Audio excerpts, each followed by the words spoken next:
है? Fundamental means the basic. Fundamental का मतलब होता है एक बेसिक चीज़, एकदम स्टार्टिंग लेवल वाली। एंड राइट्स मीन्स अधिकार, लाइक बेसिक अधिकार एक ह्यूमन के, एक पर्सन के फंडामेंटल राइट्स, उसके बेसिक अधिकार के भाई ये चीज़ें उस बंदे के पास तो होनी ही चाहिए। That is called the fundamental rights. और आगे अब फंडामेंटल राइट्स कहाँ पे गिवन है, कहाँ पे फंडामेंटल राइट्स के बारे में डिस्कशन किया गया है।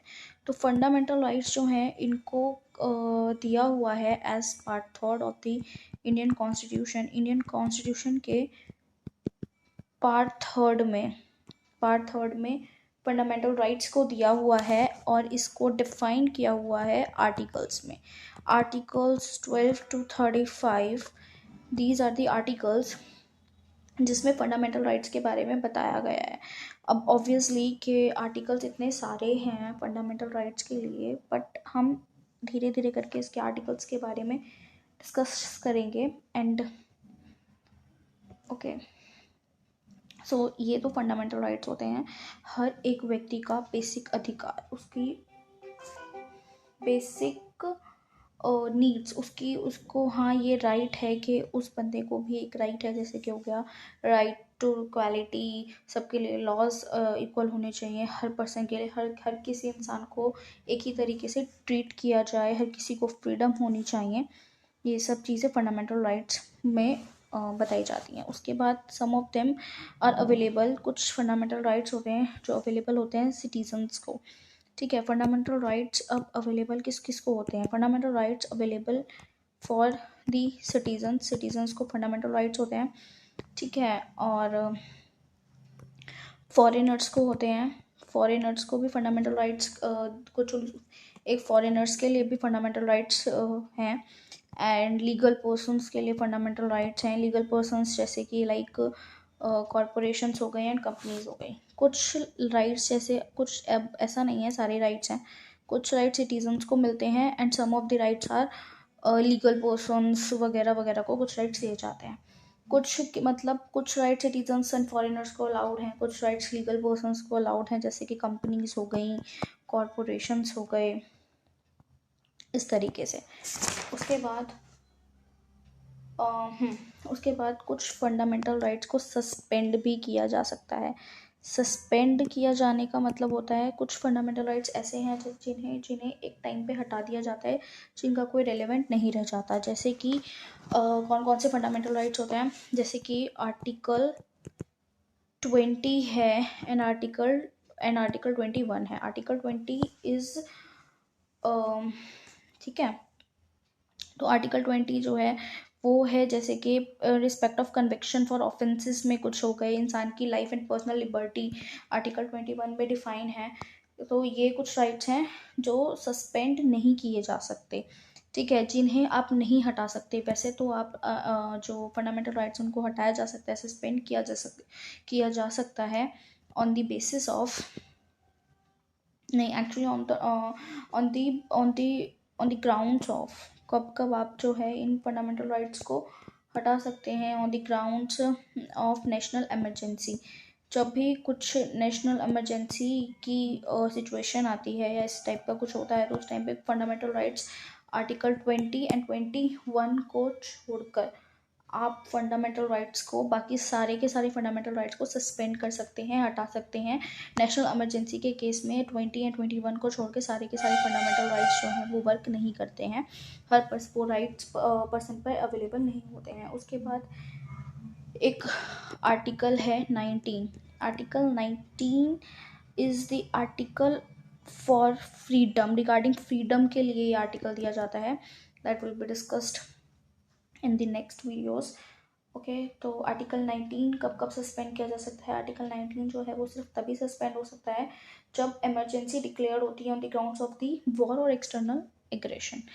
This can only be suspended on the grounds of कौन कौन से ग्राउंड्स पे आप इन्हें सस्पेंड कर सकते हैं? On the grounds of war के टाइम पे कर सकते हो, और एक्सटर्नल एग्रेशन के टाइम पे भी आप इसको वो कर सकते हो, और वॉर और एग्रेशन के टाइम पे भी आप सस्पेंड कर सकते हो आर्टिकल 19 को, ठीक है।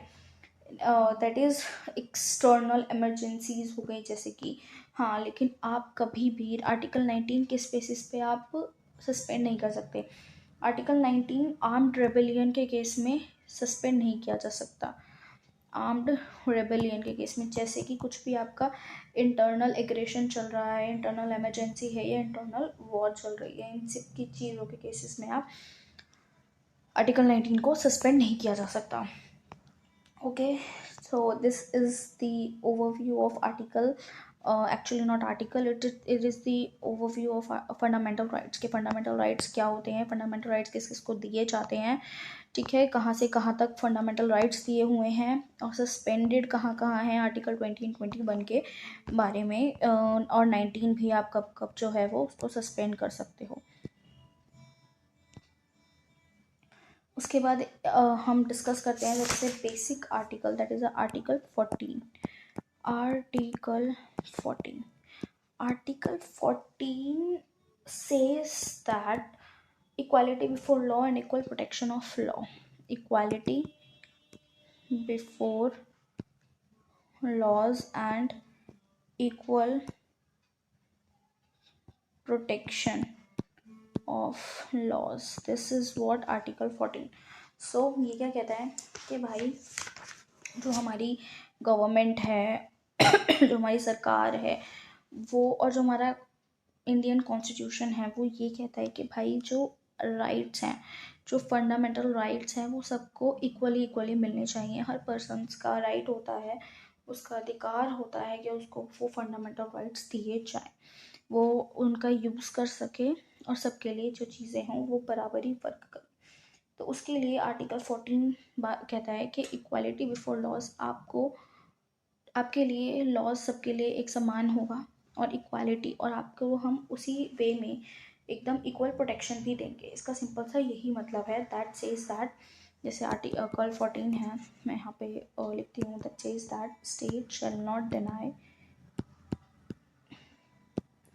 स्टेट जो है वो मना नहीं कर सकती किसी भी पर्सन को, to any person,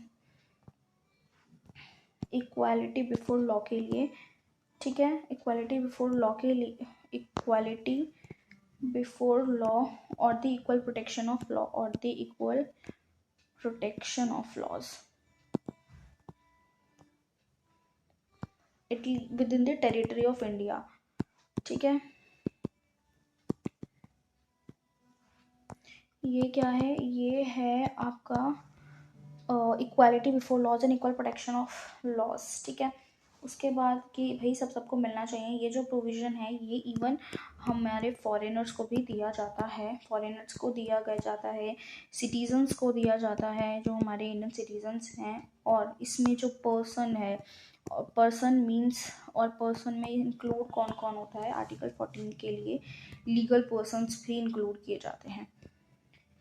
legal persons जैसे कि स्टैट्यूटरी कॉरपोरेशंस हो गए, स्टैट्यूटरी कॉरपोरेशंस हो गई, कंपनीज हो गई, ठीक है, रजिस्टर्ड सोसाइटीज़ हो गई, रजिस्टर्ड सोसाइटीज़ हो गई, ये सब इसमें आता है। और किसी भी टाइप का any other type of legal person, any other legal person, these all are considered as a person for the article 14, that is equality before law and equal protection of laws. So यही बताता है हमारा article 14।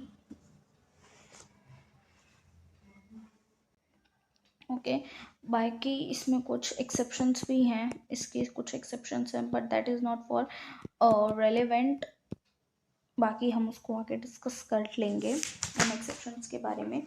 फ़िलहाल इतना ही कि आपने overview दे दिया है फंडामेंटल राइट्स का एंड आर्टिकल 14 का। I don't want to make this video very much long as के आपको प्रॉब्लम हो, आप थक जाएं। It is a short video and you will get to know about the what is fundamental rights and what is the article 14 says. Okay, thank you.